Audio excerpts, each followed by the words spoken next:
سورۃ الاعراف میں آیا کہ جب کبھی بھی کوئی جہنم میں داخل کی جائے گی نا امت، تو وہ کہے گی کہ اے اللہ ہمارے بزرگوں کو دگنا عذاب دینا جن کے پیچھے چل کے ہم گمراہ ہوئے تھے.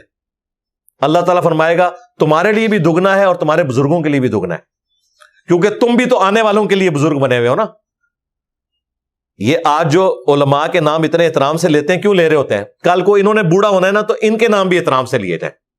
اسی لیے اتنی لمبی دمیں لگائیں گے، علماء کے فضائل سنائیں گے، آپ کہیں گے یار اس کو کیا اس میں سے فائدہ؟ بھائی کل کو اس کی داڑھی سفید ہونی ہے، یہ ساری دمیں اس نے اپنے ساتھ لگانی ہے، کیونکہ وہ جو دموں والا ہے اس نے تو قبر میں چلے جانا ہے، دمیں اس نے باہر چھوڑ جانی ہے، وہ اس نے اپنے ساتھ لگانی ہے. تو وہ پہلے تیار کر رہا ہوتا ہے آپ کو کہ اگلی باری میری ہے. اور وہ میں نے آپ کو بتایا نا کہ جو نیا آتا ہے نا اپنا لچ فرائی کر کے جاتا ہے. تصوف میں قادری سلسلہ ایگزسٹ ہی نہیں کرتا تھا، یہ جنیدیہ سلسلہ تھا. علی بن عثمان حجویری بھی کشف المحجوب میں جنیدیہ سلسلہ لکھتے ہیں اسے، کیونکہ وہ بھی سلسلہ جنیدیہ میں تھے.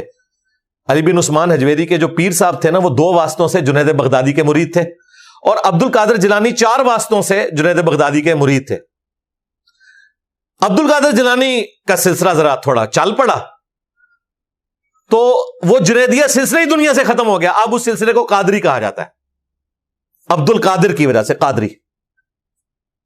لیکن انہوں نے کچھ عرصہ ہی ظاہر ہے بادشاہی کرنی تھی، ان کے اپنے مریدین شاذلی رفاعی سلسلے شروع ہو گئے، سب کانٹیننٹ میں آئے، تو اعلی حضرت نے اپنی نسبت چلا دی رضوی.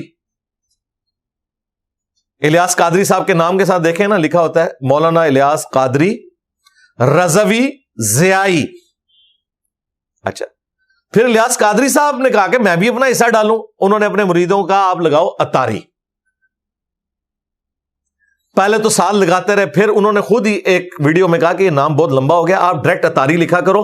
اتاری کا مطلب ہے کہ اتاری ہے تو ضیائی تو ہو گئی، جب ضیائی ہے تو رضوی تو ہو گئی، جب رضوی ہے تو قادری تو ہو گئی. بالکل جناب، اگر عبد القادر جیلانی کو یہ رائٹ پہنچتا ہے کہ وہ اپنی نسبت بیچ میں فرائی کریں تو الیاس قادری صاحب کا بھی حق ہے. آج تو دنیا ان کے ساتھ ہے، اتنی پبلک تو عبد القادر جیلانی کے بھی ساتھ نہیں تھی جتنی بابا جانی کے ساتھ ہے اس وقت. ٹھیک ہے، ان کا بھی رائٹ ہے. تو ہر کوئی اپنا حصہ ڈالتا ہے. اس لیے ہم کہتے ہیں کہ یہ بزرگوں کی نسبتیں چھوڑیں، اپنا باپ کسی کو بنانا ہے تو اسے بنائے جس کی قبر مدینے میں ہے. النبی اولا بالمؤمنین من انفسہم وازواجہ امہاتہم، نبی مومنین کی جانوں پر ان سے بڑھ کر حق رکھتے ہیں، اور نبی کی بیویاں امت کی مائیں ہیں، یعنی کہ نبی امت کے باپ ہیں.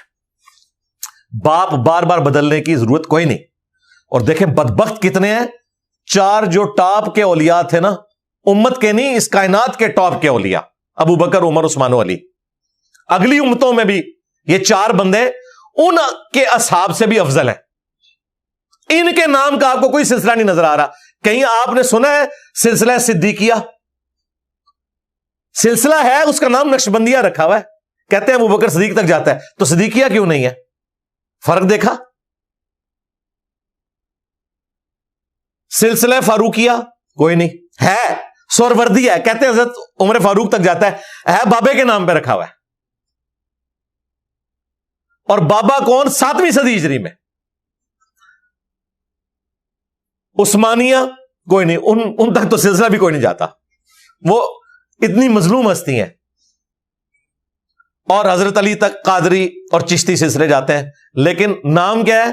عبد القادر جیلانی پہ 6 صدی ہجری میں، 7ویں صدی ہجری میں معین الدین چشتی. علوی نہیں ہے اس سلسلے کا نام. کتنی حیران کن بات ہے، اس طرف کبھی نہیں کسی کا دماغ گیا. اس کا مطلب ہے ان تک جاتے ہی نہیں، انہوں نے سب کچھ جعلی بنایا ہوا ہے. ان بڑی ہستیوں کے ساتھ اپنے آپ کو منسوب کر دیا اپنے آپ کو اونچا کرنے کے لیے، جس طرح یہاں پہ بھی لوگ منسوب تو کر دیتے ہیں. آپ دیکھیں کتنے وثوق کے ساتھ میلاد کے جلسوں میں نعرے لگاتے ہوئے نظر آئیں گے. اسی جلسے میں آپ بخاری مسلم سے نماز کا طریقہ بتائیں تو نفرت ہو جائے گی انہیں. پہلے لگ رہا ہوگا نبی علیہ السلام کے لیے جان دے دینی ہے، نبی علیہ السلام کے لیے یہ ہاتھ نہیں اٹھا سکتے رفع الیدین میں، جان کی تو دینی ہے انہوں نے. وہ سارا بزرگ پرستی کا معاملہ چل رہا ہوتا ہے. تو ہمارے روحانی باپ وہ ہیں جن کی قبر مدینے میں ہے صلی اللہ علیہ وآلہ وسلم.